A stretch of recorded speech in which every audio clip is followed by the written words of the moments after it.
Hey everybody, welcome to another video here on the Blue Abroad YouTube channel. I'm excited to be talking to one of our two players that we are sponsoring this year. Today we've got Charlotte Wilson with us. Charlotte, really appreciate you being here on the channel. No worries, I'm excited to be here. Thanks for having me. Not a problem. Hey, it's been a very interesting, well, it's been an interesting 2 years. Oh yeah. with what's happened and seasons cut short and whatnot. We're finally into a preseason now for the the 6th AFLW season. What's happening in your world? How are you? Yeah, I'm going pretty well. I've definitely been really busy. Lucky in the last 2 years I've been at uni, so I've had like a lot of work to keep me busy with that.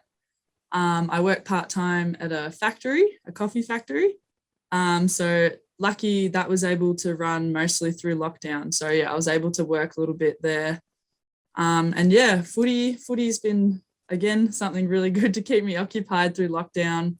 Through the middle of the year and through last year when we were in off season, we still had like huge training loads to do. We did heaps of like running and preparation in the off season. So we were ready to go. So yeah, I've had plenty to keep me occupied despite being locked down. Super happy to be out and about again. Yeah, 100%. I've been watching the content that the club put out for the girls, and I've heard little snippets of you, wanting some extra airtime on the mic'd up. So listen, now is your chance. This is it. It's funny. I've heard a little snippets of you, and it's funny. You're sponsored by a fan channel, so we're going to give you the airtime that you've been asking for. Love that. Thank you so much. It started as a joke and then it sort of turned into a real thing, I suppose. Yeah, well, hey. Yeah, it was just me joking with some of the girls like, oh, I never get any media time. And then anyway, then it took off a little bit, which is funny. But yeah, no, I really appreciate it. Thank you. No, all good, all good. So let's go. I was actually listening to Dylan Friends with Darcy Vescio today, and she was talking. Okay, yeah. And she was talking about the pathway, for her to becoming a player at Carlton and a marquee player. So I want to go back a bit and just get a feel for your pathway to where you are now, like before you were drafted. And I know you played basketball down at Ringwood for the Hawks, but I want to know a little bit about your story and how you got here. Yeah, no worries. So yeah, as you said, I've always been a basketballer. Started playing basketball when I was 5. Played a lot of rep basketball with Ringwood Hawks. I actually started footy when I was 16, and I'm almost 21 now. So I haven't been playing for too long. But yeah, I started playing footy when I was 16. One of my good friends, she asked me if I wanted to come down to an Eastern Rangers tryout. So this was the first year of Eastern Rangers in the TAC Cup, which is now the NAB League. So yeah, I went along to that, and I think I was... my footy skills are probably pretty average, but I knew how to move generally well and was quite athletic just from basketball. So they picked me up, and that was sort of where my footy journey started. So I played for Eastern Rangers for 2 years. And then, in that second year, it was my draft year. So I played for Vic Metro, played a little bit of VFL at the Southern Saints. And then I got drafted at the end of that year, which was super amazing and something that I never really dreamed of happening. And then I found myself at Carlton, which is where I am now and where I hope to stay. I mean, it was a pretty good draft. Prasparkas, McKay, Wilson, first 3 picks. I think we've done a very good job of getting 3 of the cornerstones. Yeah, all 3 of us are still here, so that's good. Absolutely. Yeah. I mean, I played basketball growing up myself as well. And I wasn't allowed to play footy as a kid because mum said it was too rough. No. Yeah, I know. But like once I was old enough to drive myself and be an adult, make my own decisions, I started playing footy, and I noticed like just the spatial awareness was something that came very quick to me. So what have you found translates to basketball that's allowed you to thrive and be where you are today? It's definitely like basketball has undeniably helped me out with footy. Just like working in congestion to get the ball out, things like that. But I have found it, obviously footy is, the ground is 20 times bigger than a basketball court. So I have definitely struggled reading the ball off like kicks and things. And as a defender, I've got to work out where the ball's going to land so I can, decide to spoil or mark it. So yeah, that's been something that I found challenging. I'm generally quite good at reading the play in smaller spaces, like you are in basketball. But yeah, reading the ball when the ball's traveling those longer distances is a bit more difficult. So yeah, I guess to combat that, I've just been trying to, practice a lot. Yeah, practice is sort of the only thing. Oh, and watching a bit of vision, that can help as well, just to understand like gameplay and sort of, common themes that happen in games. So that's been really helpful. That's really interesting because when I watch you play, like I find you to be a really good reader of the ball. So to hear, Thanks. yeah, I mean that those like I mean your ability to read the ball, read the play, take it, intercept, mark, of like some of the things that come to mind when I watch you play. And I just assumed that was maybe a basketball thing, your ability to have that, hand-eye coordination. So to hear you say that it's probably not something that's your strength and something that you're constantly working on, I mean, that's exciting because there's growth to come. Yeah, no, that's really nice that you noticed that. Yeah, it is something that I'm continuing to work on. And then I think the other thing as a defender is working out whether you should spoil or mark the ball. Because we talk about that's a really important decision to make, because obviously if you try and mark the ball, your player has a higher chance of getting it as well if it's the wrong decision. Whereas if you spoil, then they don't get the ball, it moves forward. So yeah, that's another thing that as defenders we really try to work on. So it's not just working out where the ball's going, it's then working out what to actually do with it. Yeah. To stop the other team scoring. Okay. I've also found a really cool quote that you had, which really resonated with me. You spoke a few years ago, and you said it takes a village to raise an athlete, and I think it was in the context of. I loved it. Like it was. I think you were talking about the context of like the great players you have around you, leaders. Laluifi, Harrington. Talk to me a little bit about that influence on you. 100%. Yeah. Not gonna lie, when I said that, I was pretty happy with myself. Yeah. I was like, yeah, Charlotte, that sounded good. So yeah, I think when I said that, I sort of meant that you can't become an athlete by yourself. You've got to have, you work hard yourself, but you've got to have the support of your family, the support of your friends, the support of your club, your teammates, your staff. Everyone sort of has to come together to support you through your dream, I suppose.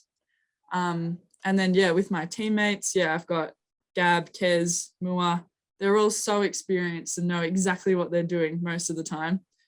So I'm really grateful to have that experience behind me as well, because they help me learn a lot, which is really good. Yeah. Such a good group of girls. Yeah. It is. You're all like I missed season 1. I was living abroad. I wasn't in the country. I wasn't really around the hype. Yeah.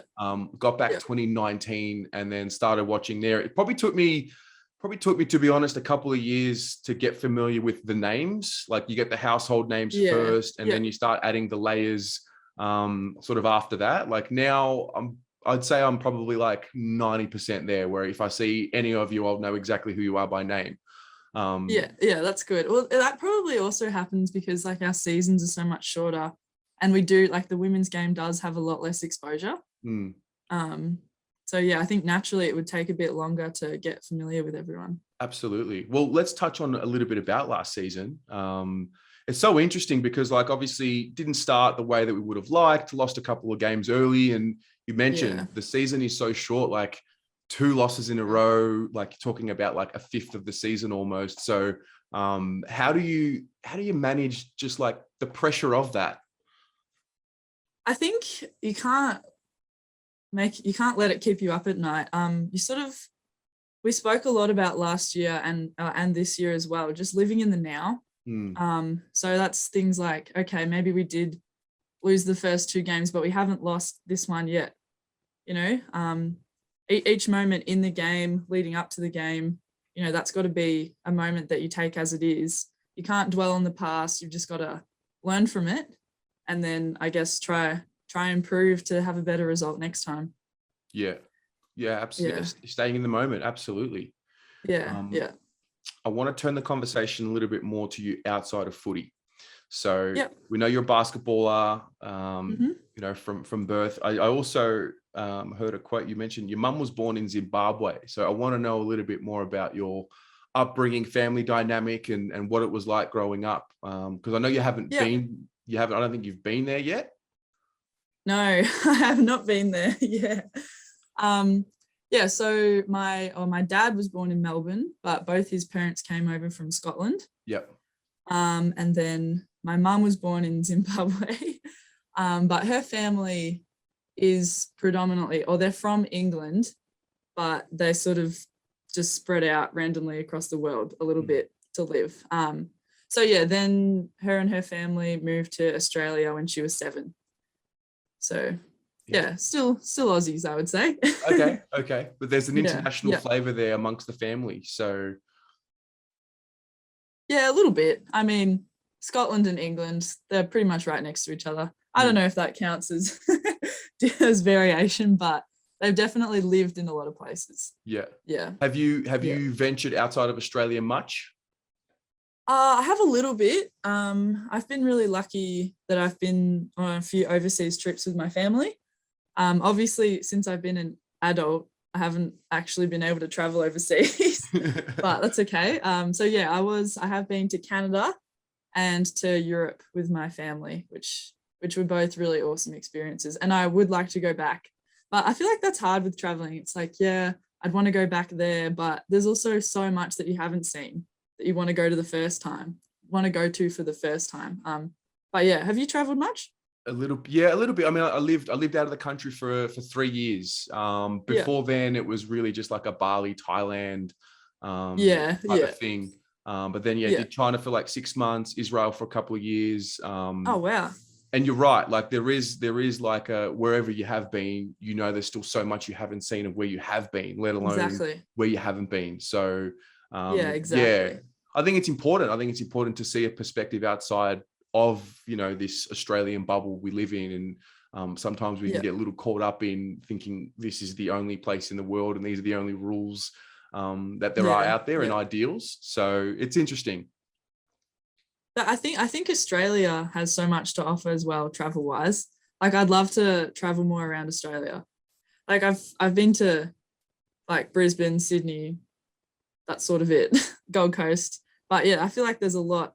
I know, have been to Uluru, have been there. Okay. But yeah, I feel like there's a lot in Australia that I'd still want to do as well. Yeah, that's the thing Which with could me be too. a bit more accessible. Yeah, no, I'm with you. That's the thing with me. I haven't actually really traveled through the land of like my own country, but I've left. Yeah. I don't know. Yeah, There's something yeah, about I'm that. the same. Yeah. Yeah. Okay, so studying, you've just completed your year or your studies. You're doing exercise science. So talk to me a little bit about why. Like, why do you do that?